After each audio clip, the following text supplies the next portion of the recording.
All right, thank you guys for coming to my panel.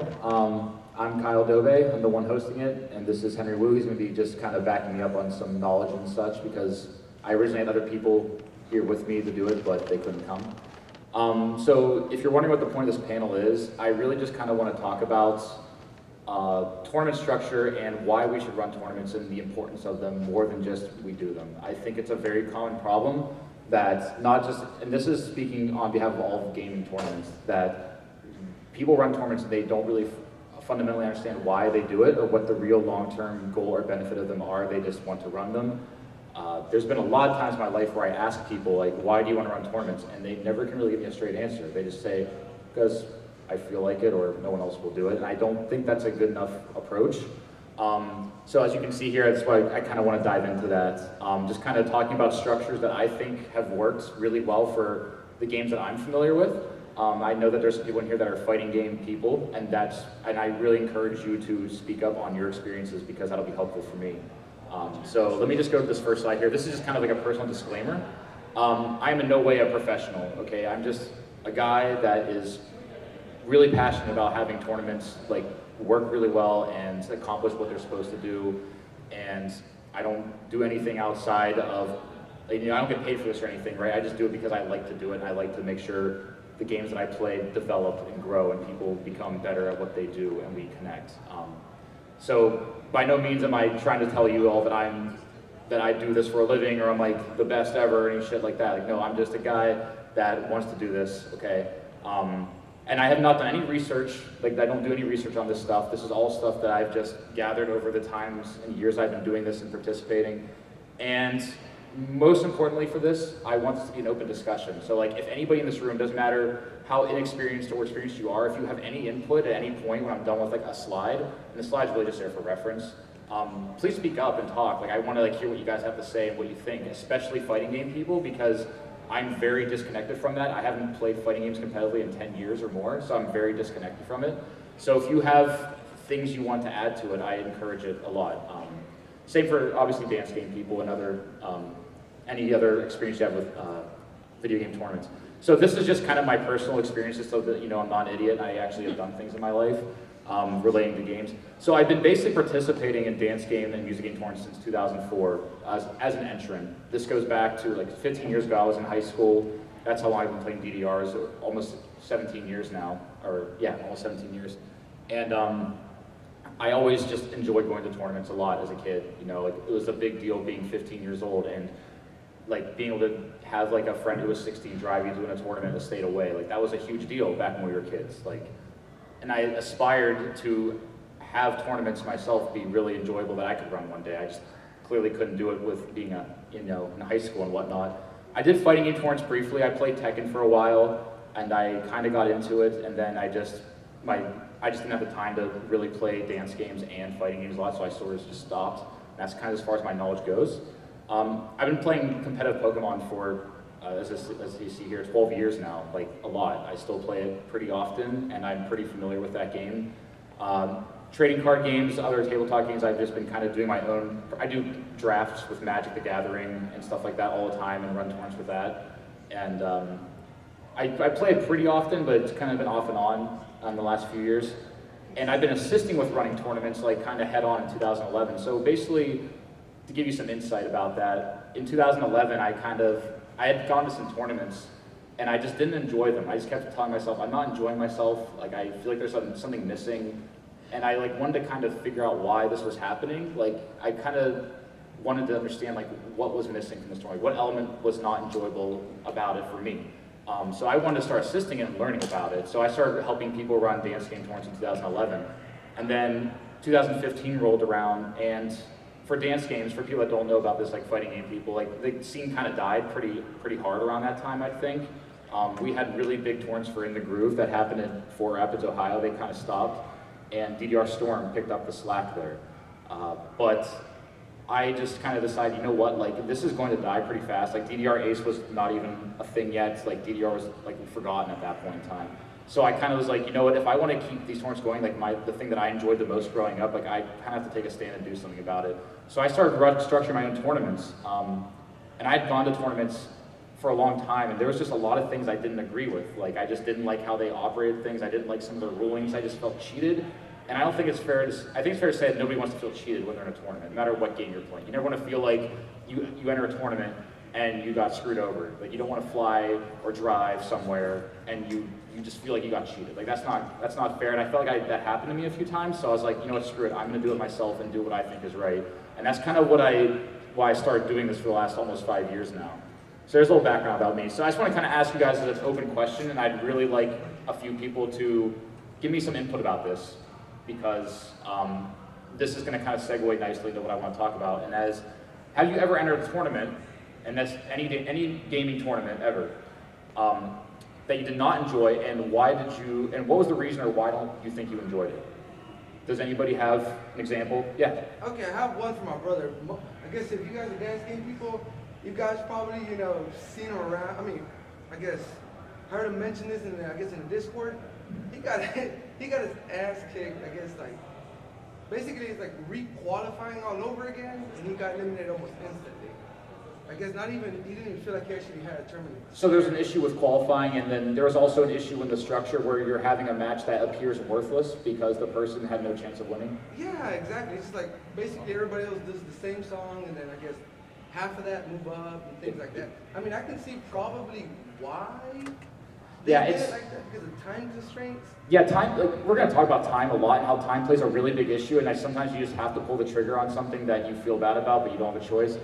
That's a good example of something what I call, like, you just have to have really well structured qualifiers, and you need to make sure your structure is that, like, you want to have the least amount of pointless, I put in quotes, pointless matches as possible.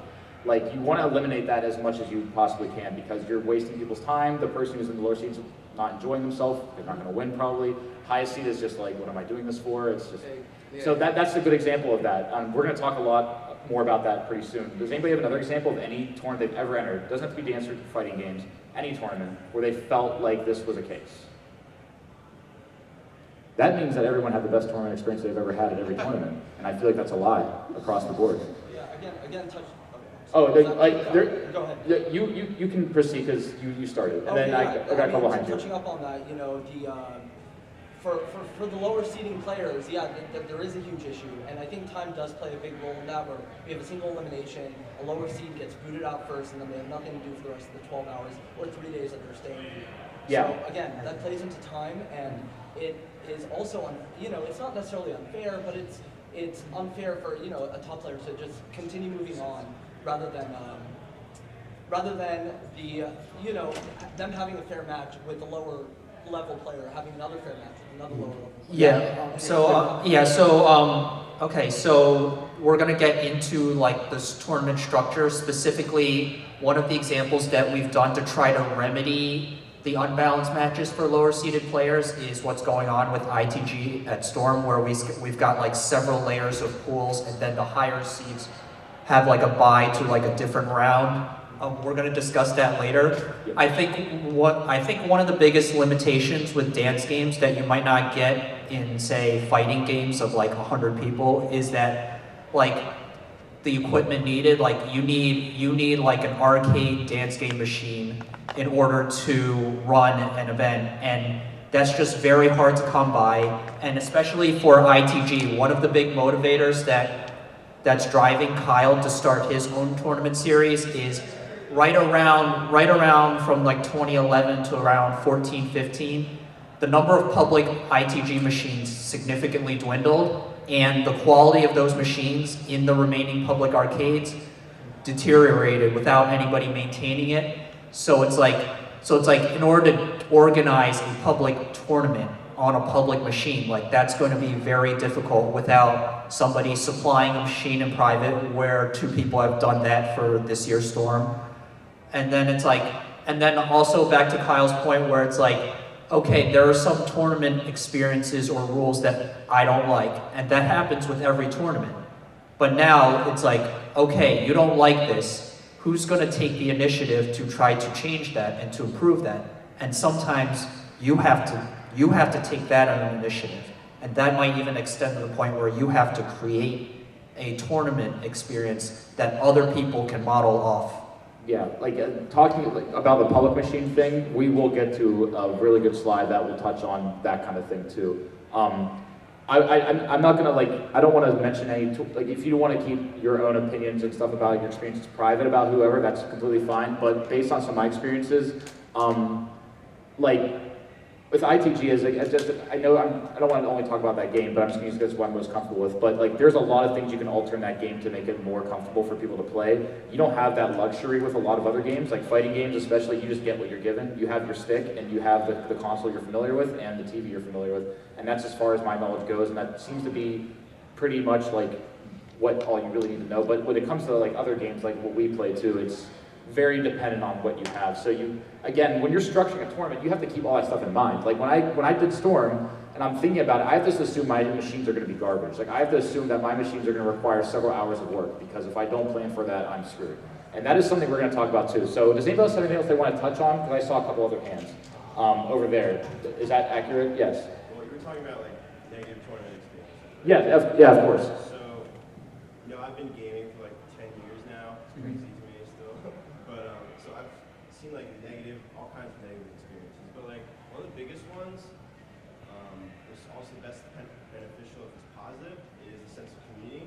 And I've noticed that how that relates to skill, that there'll be like one really good player, there's one really good melee, Super Smash Bros. Melee player in my region. You might know him, he goes by Momo. Yeah. But he's like a lot better than everyone else. He would always win.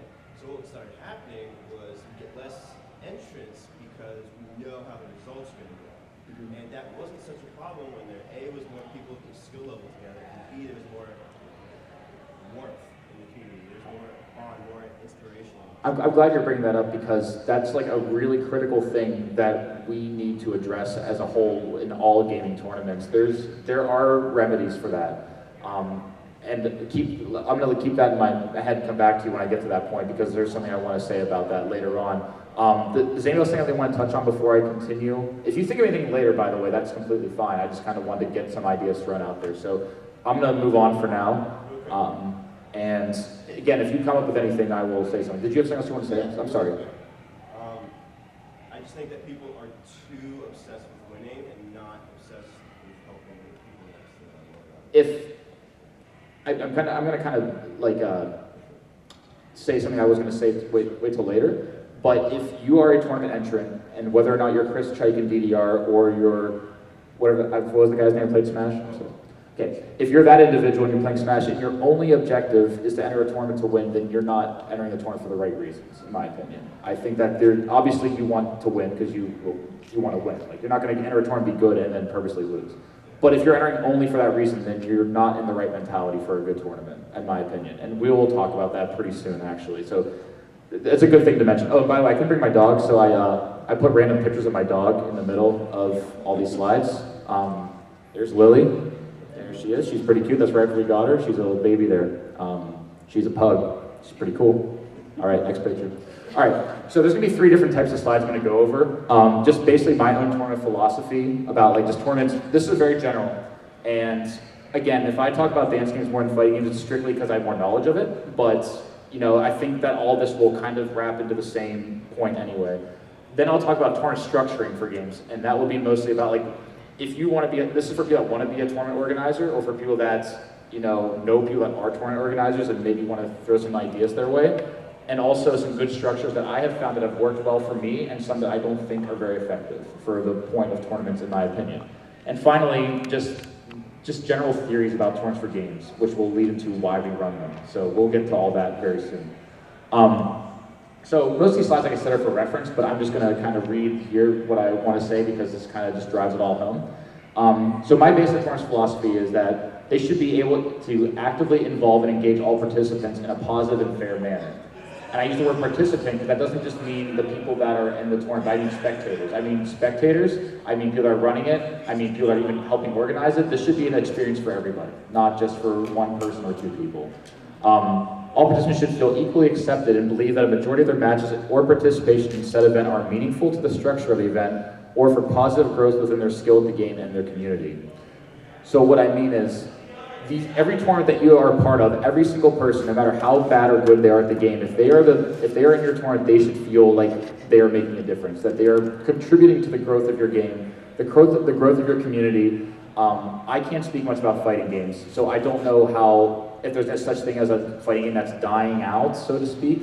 But in the games that we play, that's extremely problematic. It's very, very common that people would have quit these games long ago if it weren't for these tournaments.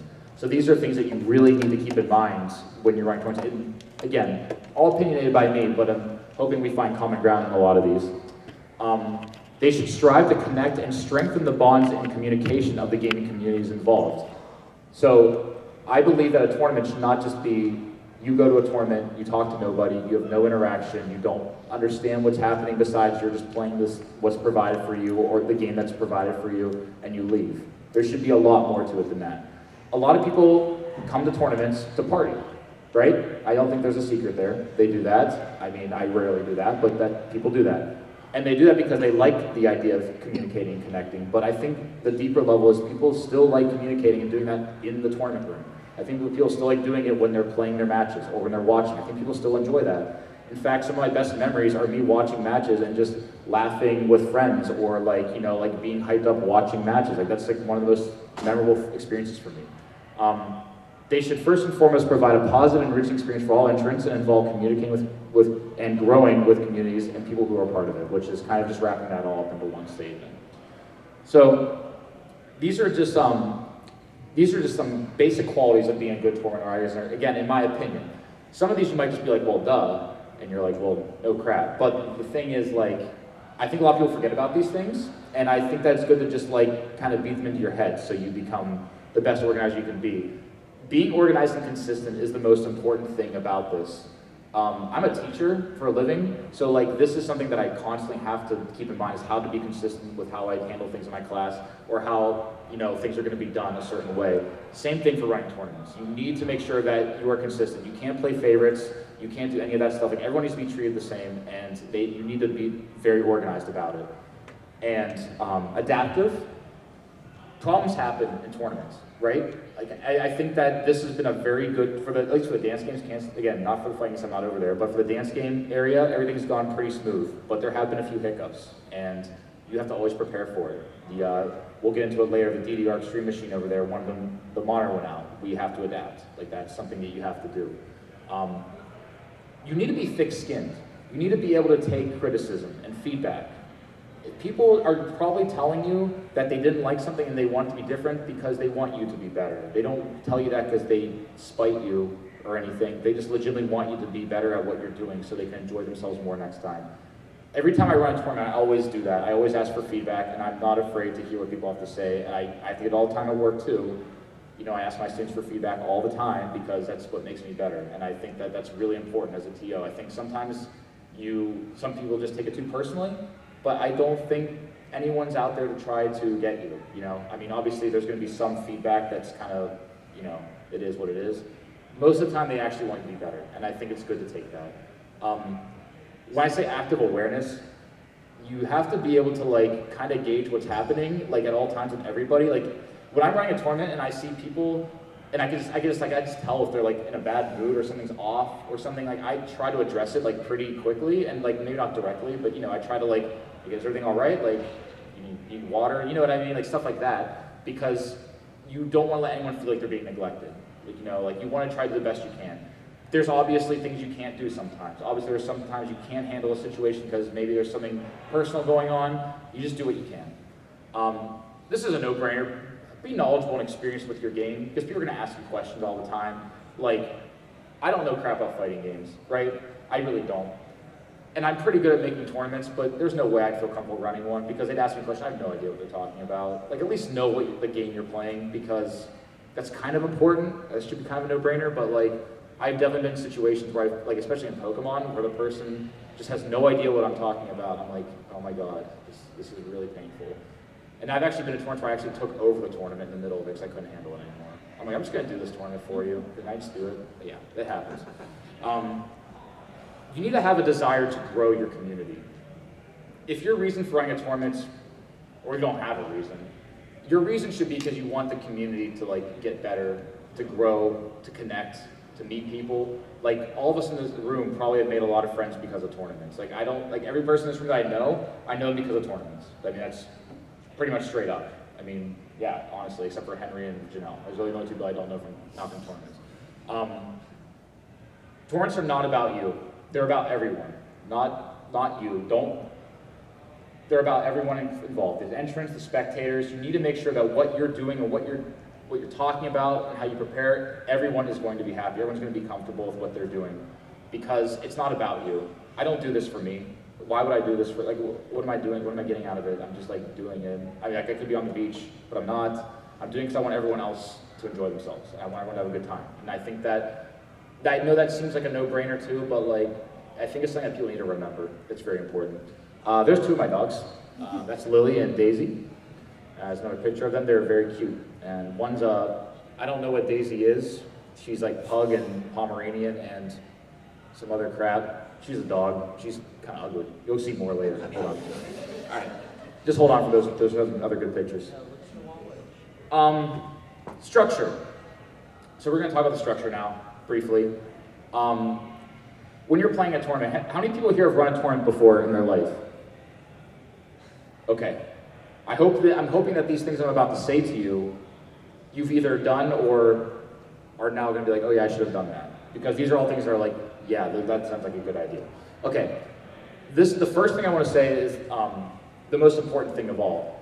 You need to decide your objective and your target audience. A lot of times people run a tournament for a game, and they're like, oh, we're going to have a Smash tournament, or we're going to have a DDR tournament, or whatever. And they don't really figure out what the point of that tournament is. Is it to decide who the best is? Is your goal to decide who the best player in the world is? Like, is that your goal? And that's fine, you're allowed. Or is your goal that you want to have a lot of people on your tournament and have like a really comfortable environment for all skill levels? Or is your goal, is it like a workshop? Like, I run a lot of tournaments that involve like just getting better at the game. Like, do you want your tournament to be about just improvement, not really one versus wanting another player? You need to decide who your objective and your audience is. Kind of being like vague and just saying, I'm having a DDR tournament, that can mean a lot of things. Or just saying, I'm having a Tekken tournament. That can mean a lot of things. We don't know what any of that means. You need to be very firm with who you're trying to target. So it's okay to research structures and ideas that work. It's okay to take ideas that you see from other people that work. A lot of the ideas I use, I've adapted from other people. Like, most of the things I do are from like what I just came up with. I took ideas and adapted them. Like Swiss, I do for ECFA. We'll get into that in a little while. I was talking to a friend of mine about running it, and that's when I started doing it. I've done it ever since. So it's okay to use ideas that work. Don't be afraid to do it and credit the person. Like, if you found that the format they use for a fighting game at Storm works well, like, use it. Credit the person. That's fine. I'm sure that they'll appreciate it a lot, actually. And then make adaptations if you'd like. Brainstorm. Write down some ideas. Write down everything you want to have happen. What do you want to see happen in this event? Like, how do you want your goals to come out? Where do you want it to be? What date do you want it to be? Who do you want there? How many people do you want there? All those things. Just start writing down everything, typing out everything that you want to have happen. It's a good idea to contact other organizers. This kind of is more important for what I run, only because it's conflicting with how events are formatted in the year. There's stamina tournaments for ITG, and they happen in similar times as my tournaments, and it's really hard to practice for both. So it's good to reach out to other people that run tournaments to make sure you're not like overlapping. I don't know how frequent fighting game tournaments are. Give any way, that's fine. Very simple question. Yeah, for sure. What does ITG stand Oh, I'm sorry, I just was on the assumption everyone here knew a dead game. That's okay. It's in the groove. It's a 4-panel game if you know what Stepmania it is, it's Stepmania on pad. Yeah, it's a game that has not actually existed in standardization for 13 years. So, but definitely contact people. If you're running fighting games and you're like afraid of a schedule conflict, you need to like reach out to those people and make sure you're not overlapping. I talked to Ian Piles, who runs the stamina tournaments. We try to talk and coordinate a little bit to make sure I'm not overlapping with his stuff. That's really important. Also, you can get some input from them. Like, you can talk to those people and be like, hey, like, what's worked for you? Or like, hey, like, how do you feel about this individual being at your tournament, etc. Like, you can talk to these people, right? Create your rules and then consult people. Like, I usually write out my rules, and I'll always let Henry read all my rules to make sure like they make sense. And I do make mistakes because I type really fast and I just kind of sometimes forget things, which I do a lot, and they usually catch my errors, which is great. Don't be afraid to reach out to people. Like people want you to be successful. Like it's not like people are like, oh, I hope your tournament sucks. Like no one says that. Like I can't ever think of a time that's happened because that just poisons your game. And this one I like to try to do. I don't think this is a requirement for everyone because some people just like to spectate and just watch matches. But I think it's cool to have activities and alternative things for your spectators to do. My ECFA tournaments, which are my once a year invite-only ITG tournaments, I try to have like a lot of fun outdoor activities, like we do water balloon fights and silly, stupid things like that, but it kind of just makes it more fun and exciting. Having other things for your spectators to do is important, I think.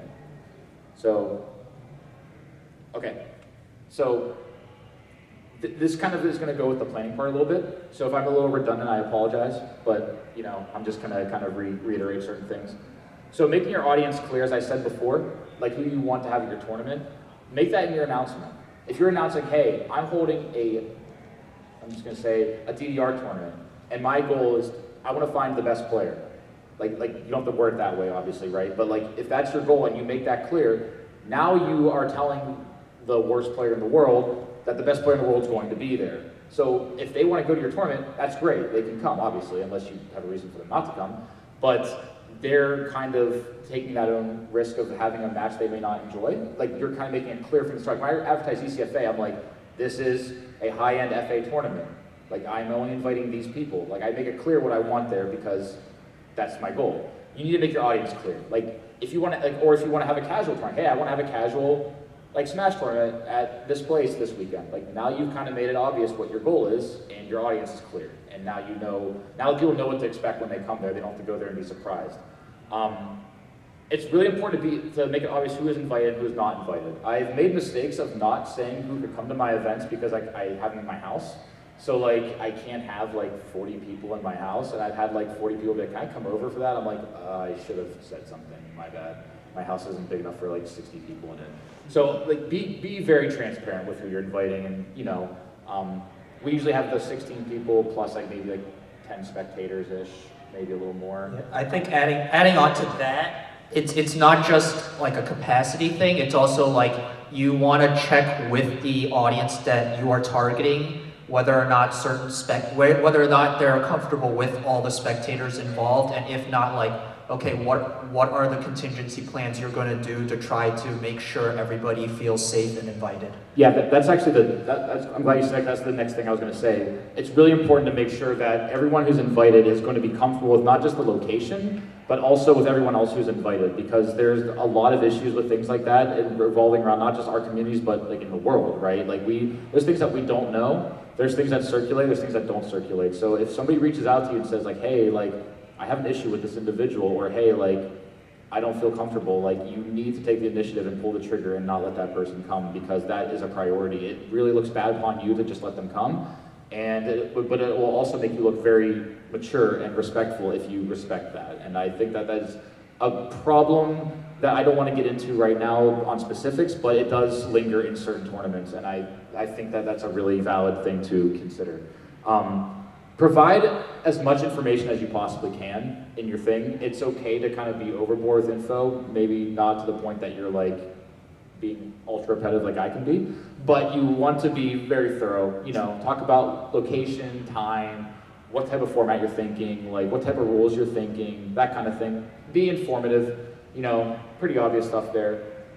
Yeah, and this is not just for the tournament itself, but like for all the logistics around it. So it's like, it's not just like, what time do my matches start? It's, okay, if I'm going to ECFA, where do I fly in? Or like, where are the places to eat? Or if I'm running late, like, how can I organize with the TO to like try to accommodate? So I think like taking care of the logistics side of it, it's going to make things much less stressful for like playing the actual tournament. Especially if you have people coming from overseas. Like we had someone come from overseas for ECFA 4, Rob Oken, and Henry, he was helping him get to the tournament from the Yeah, location. and Matt did as well. Matt took him there, I took him back. Yeah, so Rob felt very overly accommodated. I even asked him all the time, like, did you feel like you were treated fairly and you had a good, and he said yes, he would come back in a heartbeat. And that's the kind of thing you want to hear, because not only is that a rewarding thing for you to hear, that just means that that word's going to spread and more people are going to come to your tournaments and your game's going to get bigger. That's how it starts. It's a domino effect. Like, that's the reason why people trust certain tournament organizers, because they have been successful, and that's what makes your game grow. So basically, when you announce what your goal of your event is, you need to ask yourselves, like, you need to ask ask yourself these questions. Are you finding the best of the best? Do you want as many answers as possible? Are you trying to grow new players? Which is what I said before. You need to like ask yourself the questions a lot. Like, ask yourself, like, what is this my goal? And you need to be able to answer your own questions. If you don't know, then you need to reestablish like what you're doing. And I'm just going to keep reiterating this because I need to be like a dead horse, but tournaments are about your competitors and spectators, not about you. They need to be about everyone involved, not just about yourself. In fact, they shouldn't be about yourself. You should come last on that list. Okay, so right now I'm on this part of the slide. I'd really like to hear feedback about any of these things, because especially fighting game people, because I don't know anything about this. So when I'm done going over this briefly, I'd like us to kind of openly discuss this, because I don't know anything about it. So this is just, my experience with qualifiers for tournaments is that at this point, in some fashion, which I have a list there obviously, I think they're almost like required, because the way our formats, like the way I like to do formats, like you kind of need people to be seated appropriately. So I think qualifiers are almost like required in a lot of cases. So doing things remotely has proven lately, especially for the DDR scene, to be very successful. It's been a lot easier for people to do. It saves time at the tournament. Time management is the worst part about running a tournament. Did you say something on that? No. Okay. On-site qualifiers, as much as I don't like doing it that much, for ITG, we kind of have to at this point in time because of the lack of standardization that's involved with the game and the ease of cheating the game. But I'd rather have on-site qualifiers than no qualifiers. That's just kind of the way I feel, depending on those formats. I'd rather have it be that than random seating. Now this is where the can of worms is going to open a little bit here. Predetermined qualifiers.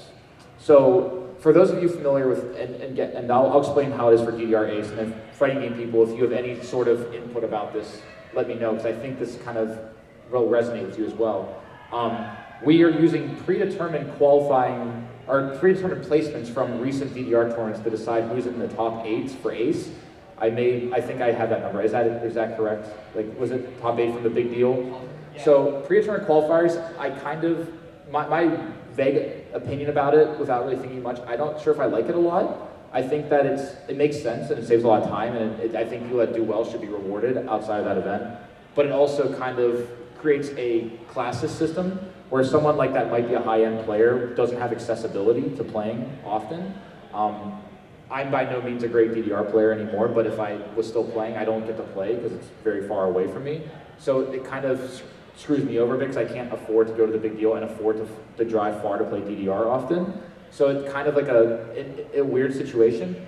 I think that for fighting games, and please correct me if I'm wrong here, that they do predetermined qualifiers a lot, where like placements do seed you in certain places. Is that accurate? Okay, so I think for fighting games it's a little different because it's a lot easier to access a fighting game. Like, you could do that in your house, right? But I can't access a DDR machine in my house right now.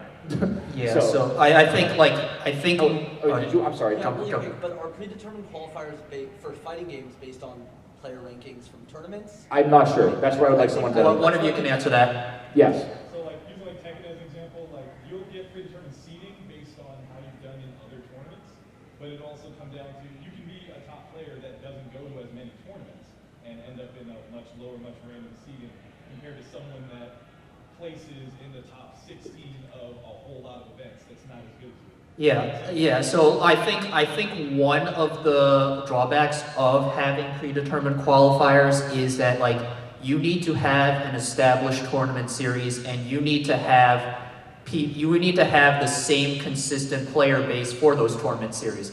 Like for sports, like if you have like golf, where it's like here's this special tournament where like only the top like 100 people qualify. Well, there's so much money in say golf, and everybody's playing this professionally, that you know all the top players are going to enter all the prerequisite tournaments in order to like accumulate the points and the rankings so that they can qualify for the important tournaments.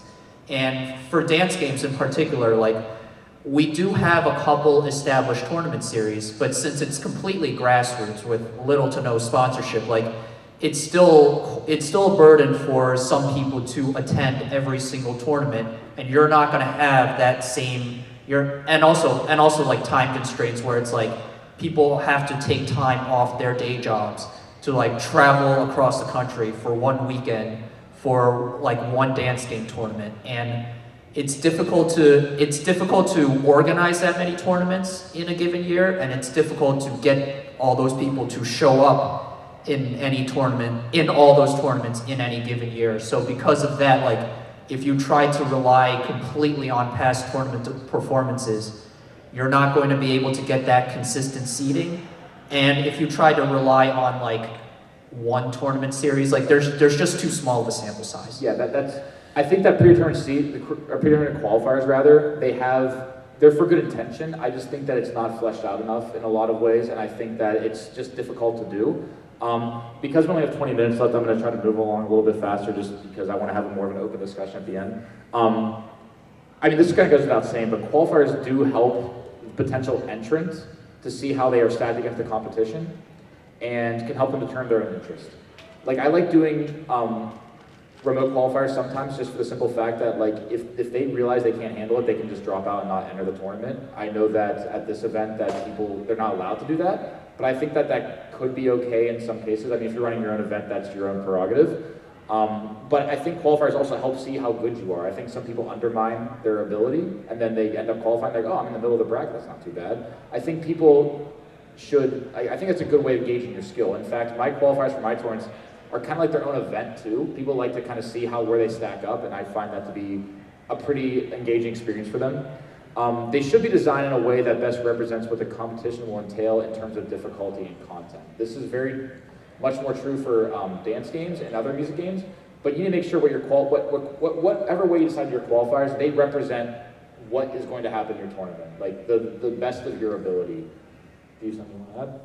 No, I think that's also a big difference between remote and on-site qualifiers, where it's like for remote qualifiers, if you don't enforce a play limit, like some people can just grind out a score with infinite tries, and there's a huge difference between being able to like grind out a score versus doing it like on-site with one attempt in a tournament pressure. I mean, on-site could be viable if we had as many machines as, let's say, we have, Definitely. But we just don't have. Yeah, if we had the space, the resources, obviously we could do a lot more with these tournaments. We could probably have some crazy type of things going on, a lot more play time, but as we all know, it's just not available, so we just make do with what we have. So I'm gonna try to go through these next couple pretty fast, because then I'll pretty much be wrapped up with the slides anyway. So before your event begins, after you've announced what you want to do, and you have the qualifiers determined, however you want to do that, these are just kind of like things that I think you should keep up with doing as your event is about to begin. Gauge assistance. Like, don't be afraid to ask people to help you. I needed a lot of people to help me this year at ECFA Online, which is an online tournament I do, which is kind of like a workshop for self-improvement. And I had like 6 people helping me, and it was still a lot. There was just so much going on. Constant people messaging me, constant scores I had to put in manually. It was a lot of, and like making content, it just took a lot of work. So don't be afraid to ask people for help. I think that there's a lot more people that would be willing to help you with your own events than you realize. Keep in contact. This is like a really important thing that some people might not do enough. And if you're running a tournament, or if you are in a tournament and you're not receiving this, you should reach out to the tournament organizer. But talk to your entrants. Like, tell them what's up. Like, tell them, like, hey, like, let's get hype, it's in 2 weeks. Or like, hey, I made this modification. Or hey, this is gonna be happening. Like, keep in contact with them. It's like, it really shows that you care. And when your entrants know that you care about them and what they're going to do, they're going to care about your tournament, and they're gonna come back. And as a result, as I said earlier, your game's gonna grow. It will. Don't be afraid to revisit your rules later and make some modifications. Sometimes things come up, sometimes the way, like maybe your entrants that were gonna come aren't coming now, so you have to make changes to the rules, you have to make changes to what's available to them. It's okay to make them, just again, you have to keep contact.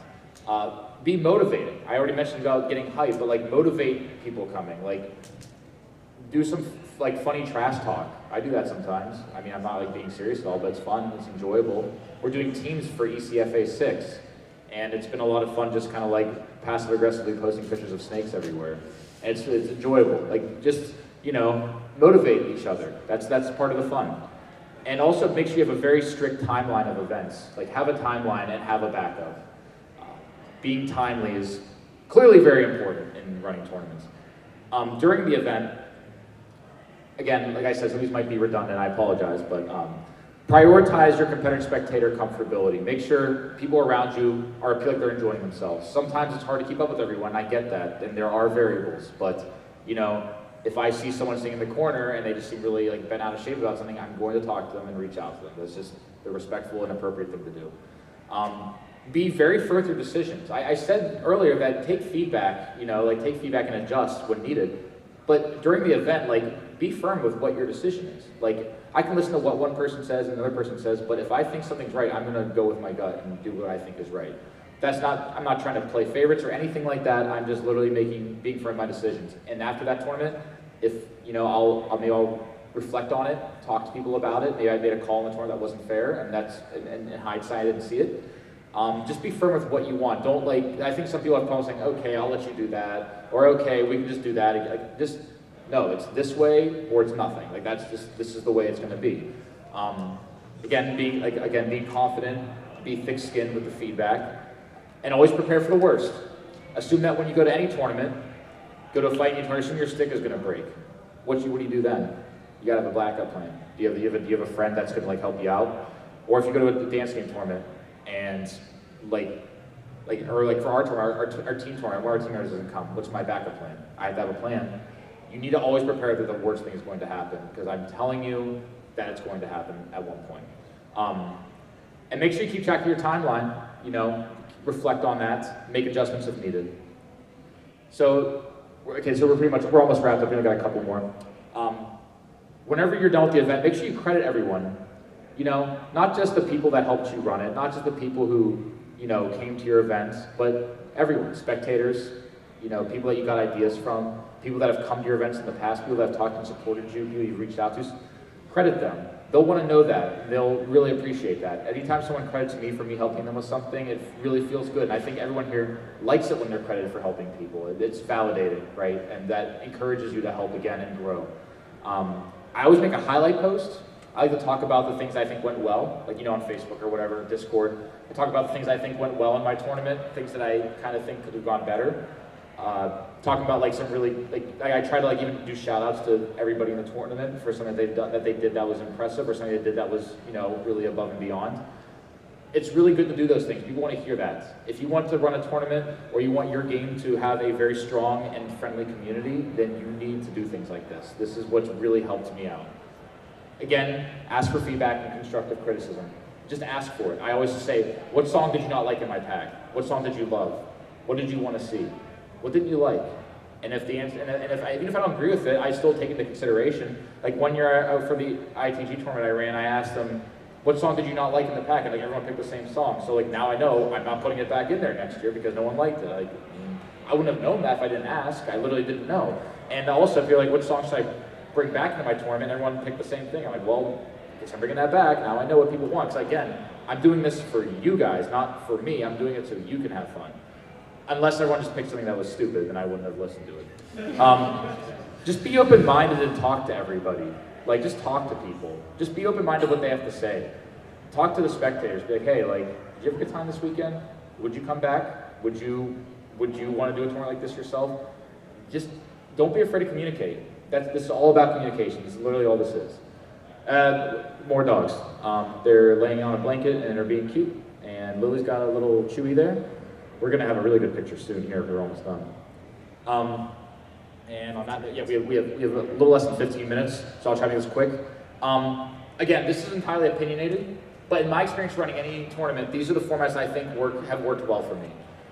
Swiss, I enjoy Swiss because if you're not familiar with the Swiss format, it's every single person in the tournament out of either 16 or 32 or a number like that, of that will play the same amount of matches. Everyone plays the same amount. No matter how good or bad you are, you play the same amount.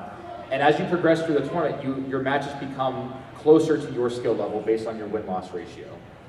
Did you want to add something to that? No, it's just like you will get a higher proportion of matches that will be against players against a similar rank. Yeah, you want to make sure that you want, like as I stated before, we talked about this briefly. I know we talked about this at the beginning there. That you want to eliminate the least amount of matches that are not meaningful.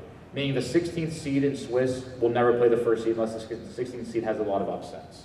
But they'll always play people that are closer to their skill level, and I think that's what we strive for.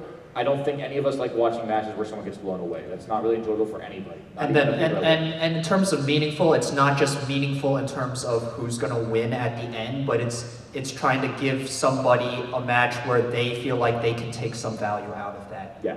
Whether it's just taking a song off them in ITG, taking a round off them in a fighting game, whatever it is, like they want to feel like what they're doing matters. It's not like they're wasting anyone's time.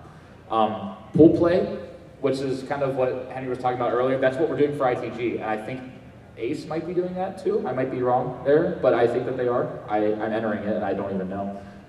But pool play kind of, it's like Swiss in the sense that everyone plays very close matches. We're doing 2 rounds of pool play.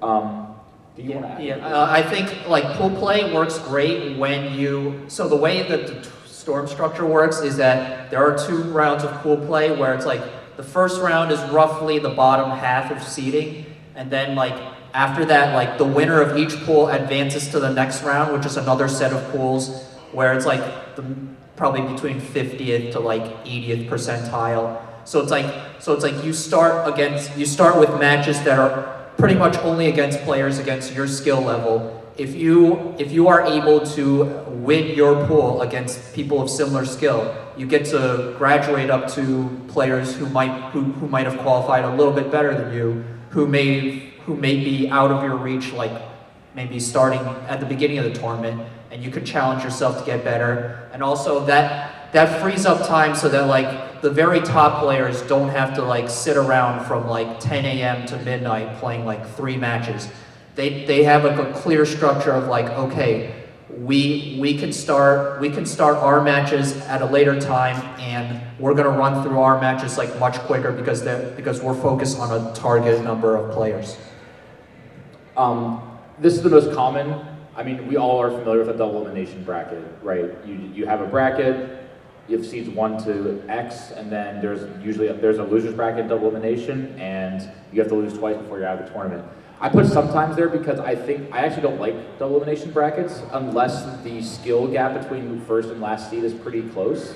Because if you have an odd number, you will have buys, and that's fair. But I think that if you have a very wide skill gap, I think double elimination is still defeating the point, because the worst seed will still have to play the highest seed or one of the highest seeds, and then they'll probably lose, and then their losing match or their loser's match will be with somebody who's still way higher than them, and they'll be out anyway. So I think double elimination works. Like in ITG, we're doing pools up until top 16, and I think almost anyone top 16 could take a song off somebody in most cases, at least in this tournament. It's pretty stacked, so I think that's a pretty fair time to do it.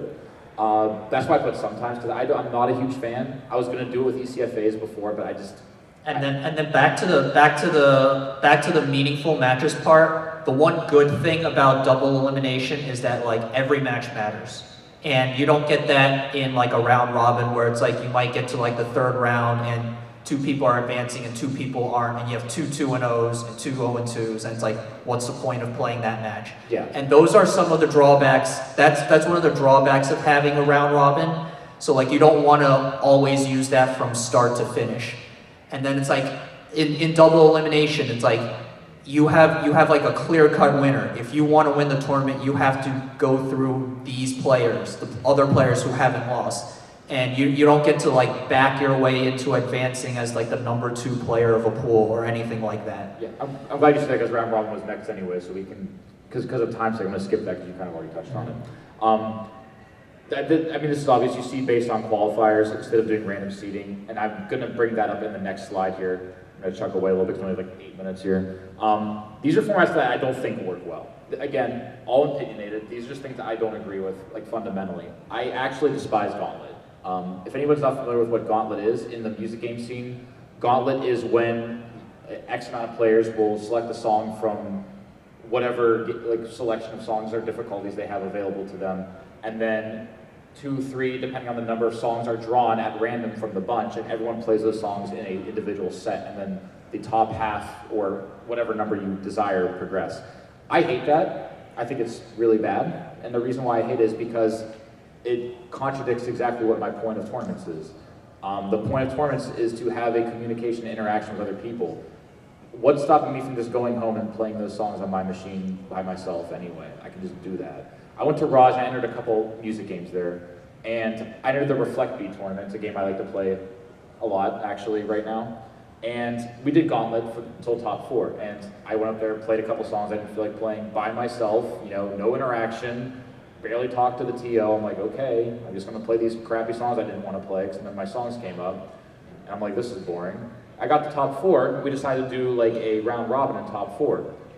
Or no, I'm sorry, it wasn't round robin, it was not round robin, it was just like 3 plays 4, and then we played 2 and then played 1. But that was the best time I had in the whole tournament. I played the guy, I met a new person, I met a new individual, and we got to talk, we laughed about some of the charts in the game, you know, we had a good time, I made a new friend, and it was one match, and I'm like thinking, why didn't we do this the whole time? I now met a new person, we had a better experience, and we still had a fair match. Like, why did we not do this the whole time? You know what I mean? That's why I don't like Gauntlet. You do Gauntlet when you're really that pressed for time, but at that point, I'd rather do single elimination, which is the next one down.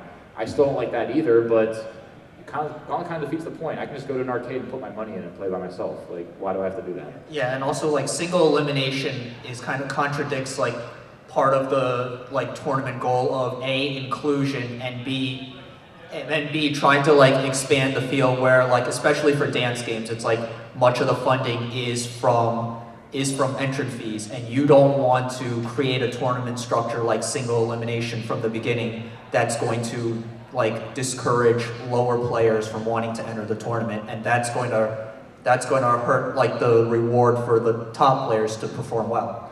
And I have here random seeding is a bad thing sometimes. I think that random seeding could be okay if the skill gap is very small. Like if you have like a 8-man tournament, for example, and everyone's very close, like kind of arbitrary, but like if everyone's very close, I think that could be okay. But typically I think random seeding, in especially big events, is really bad. I think because you have a situation where you can have the theoretical 2 best players playing in the first round, and then someone being in losers and having to stay there all day playing people that they're not going to lose to, and you're wasting time. Since we have a couple minutes left, I'm going to just go to this picture of my dog.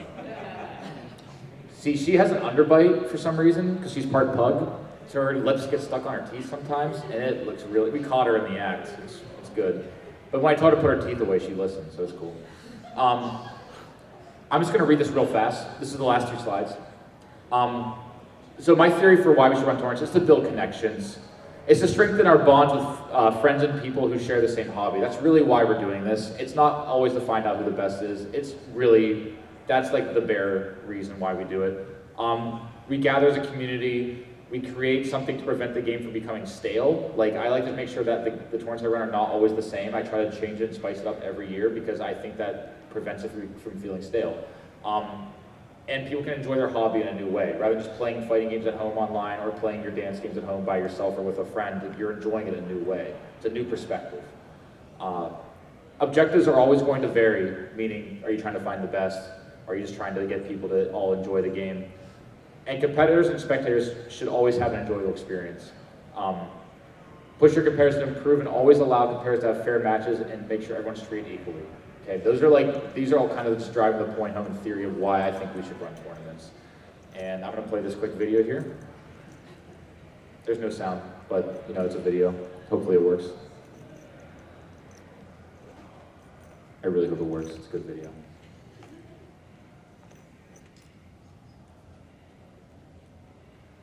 While this is queuing up here, it might not work, and I apologize if that's a funny video. If it doesn't work, it's no big deal. Does anybody have any questions or anything they want to bring up for the last couple minutes before this is over? It doesn't work, I'm sorry. It was my dog eating carrots. So this is actually not an issue, but a topic of conversation over the community. Okay.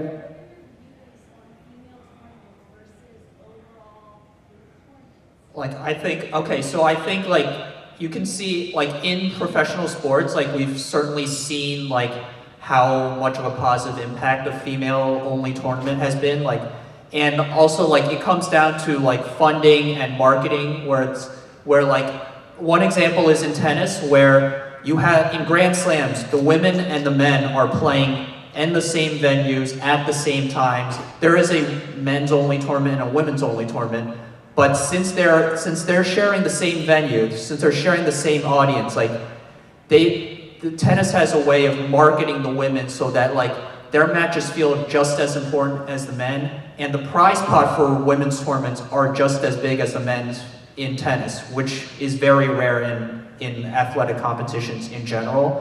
One of the limitations when it applies to dance games is that like you need to have the people who are motivated to like organize tournaments for different audiences. And I know like, for example, Brittany has done an online DDR tournament for women, and I know Laura's done like Girlpocalypse. So those are some great examples to model female tournaments off. And I think we need more people to step up and take that initiative to want to host that kind of event.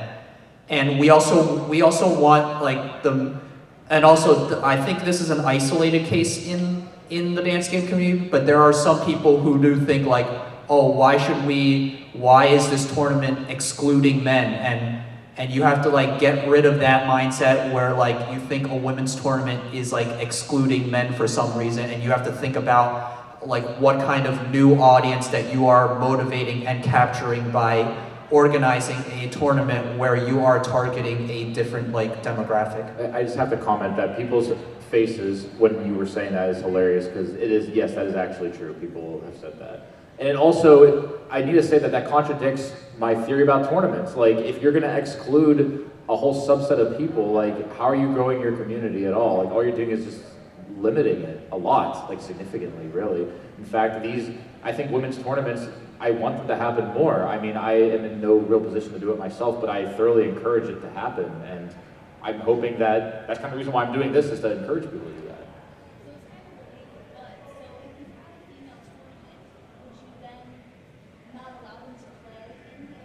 No, of course Absolutely not. No, there's no reason not to. Who said it's only a men's tournament? Yeah. So like the whole like the Storm and all the other events that are advertised in general, it's not a men's tournament, it's an open tournament, and like women are encouraged to play and compete in every tournament that is like advertised. It's just that like there are times where like women, it's not explicitly said in the rules, but like the structure of a tournament might not make certain women feel welcome to enter.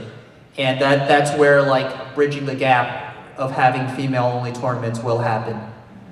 Yeah, making your audience clear. Again, when you're running a tournament, hey, everyone can enter this. Doesn't matter how tall or short you are, if you're male or female or whatever you are, like you can enter this tournament. Making it clear.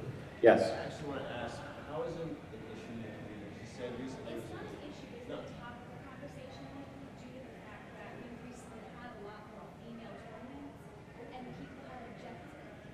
So it's not been an issue, but more of a topic of open conversation. You don't need to tell me. I'm just very confused why someone would care if that happened or not. I'm just really confused why that matters. Because if someone told me I just can't run my tournament, even though it's completely well-intentioned, I would just tell them to screw off, and I'm going to do it. Like, I'm doing it for free. So the fact that someone's telling you that you can't do that is kind of weird anyway. Yeah, especially since you're not getting paid for that. Yeah. As a gamer, am I already discriminated against society? Rise up. Yes, I think. Men's rights activism. Does anybody else they want to add before we wrap up? Or ask or say anything? Yes, please. Yeah, so coming from like two different sides of the spectrum, you know, I'm okay at dance games, you know, I feel very included there, you know, and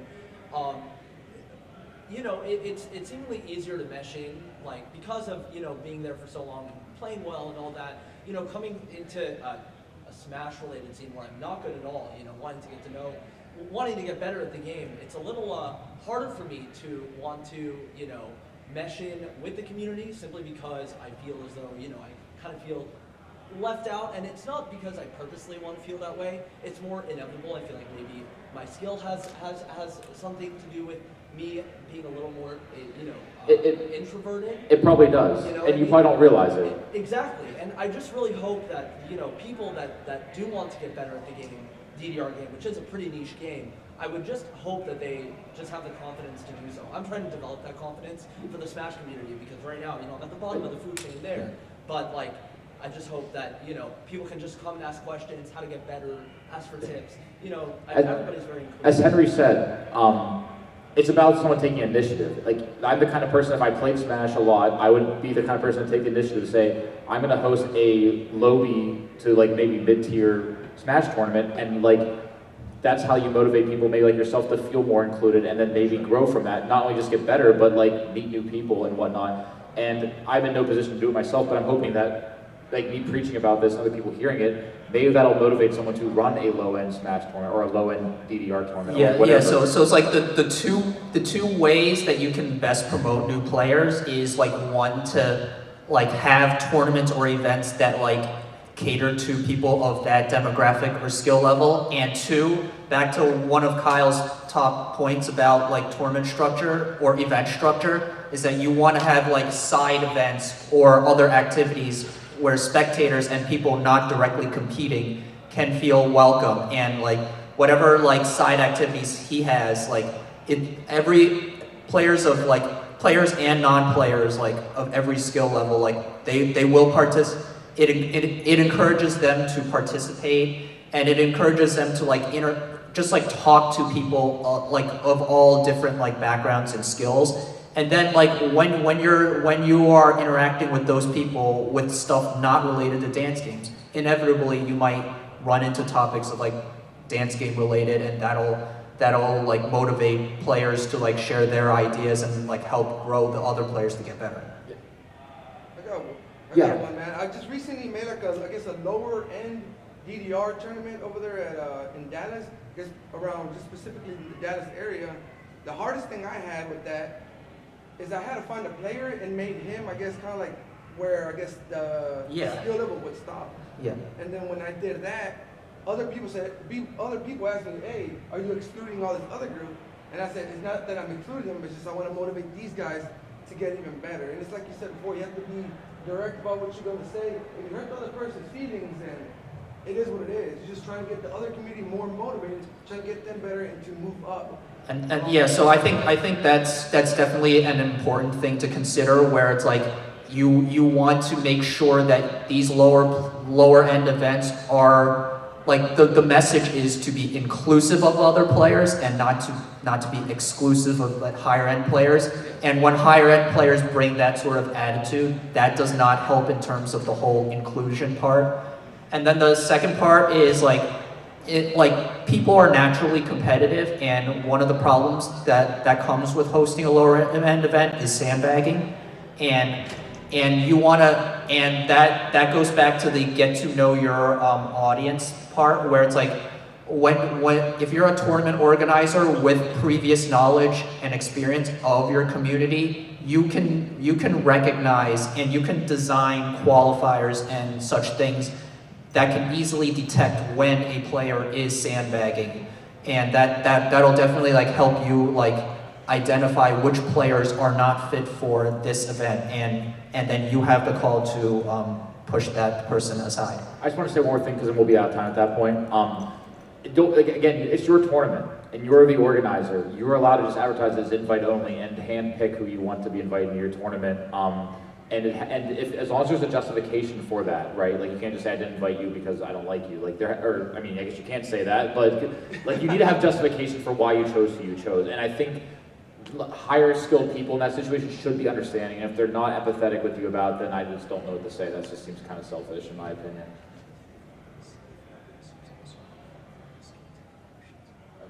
I'm not sure if we are out of time or not. Is there anybody using this room at 5? I don't think so. We are running over time. If other people have other obligations, they're free to go and pursue them, but like, we'd be happy to answer any other questions or topics that you want to bring up. Well, I just want to say one thing about fostering lower level players.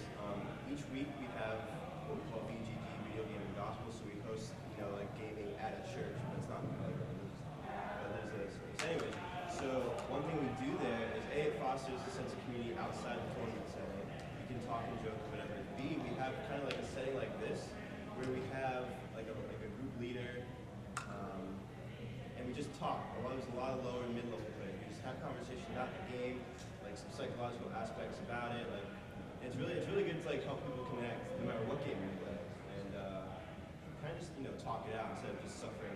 Yeah, I think the dance game community, like at a larger scale, has recognized the importance of that, and we've there have been online initiatives to try to remedy that. So like the ECFA online tournament that Kyle's hosting has like multiple divisions for players of all skill levels, and also he's designed a pack where it's like the songs featured are suitable for players of that specific skill level. So it's not just like here are 20 songs and like everybody from 1 to 100 plays, but it's like there are 20 different songs for like every different group of players. And Brittany is doing a similar event for the women's tournament, like where there are 3 separate skill levels for DDR. And I think one of the limitations for like trying to do like a sort of like fighting game gospel equivalent for the dance game community is that our players are so spread out geographically, and it's often a challenge to like get a large enough audience like who can regularly attend these tournaments or events that are like 1 or 2 hours away. And it's like for dance games, like very few of the players are from like Florida, it's themselves, or are even within a driving distance of Florida. So it's like once or twice a year you can bring such a large audience to fly down here and have like a weekend together. But even regional meetups are difficult to come by given the dance game composition. But what I wanted to say, like what you said, that really sticks out is you were talking about communicating. You were talking about just talking about the game.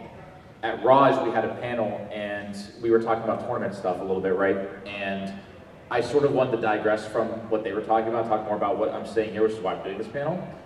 And I mentioned there that if you want to build your community or if you want to have a tournament for any game, literally just inviting some people over to talk about it and laugh about it and,